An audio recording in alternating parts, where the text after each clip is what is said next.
আসসালামু আলাইকুম। আমরা আজকে যাচ্ছি চুয়াডাঙ্গার উদ্দেশ্যে। তো চুয়াডাঙ্গায় যাওয়ার উদ্দেশ্যটা হচ্ছে আমাদের ওখানে আজকে একটি ফুটবল টুর্নামেন্টের আয়োজন করা হয়েছে।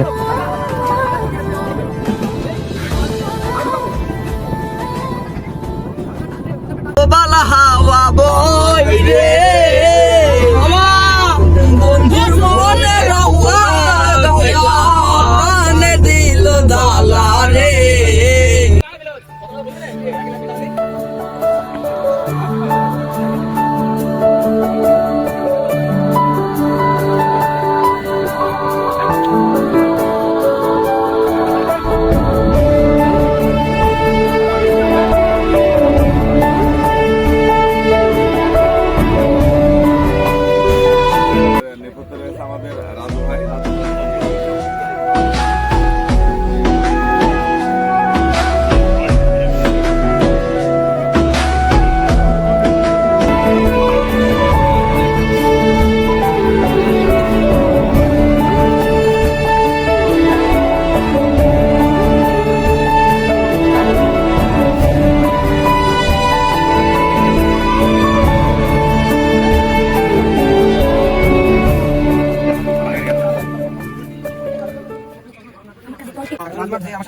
যাই হোক তোমার মাথা ঠান্ডা করে বল ছাড়বা আর গোলের মানে ডিয়ের বাইরে পাইলি সুযোগ পাইলে মাত্র বল ছাড়তে হবে এমন সুযোগ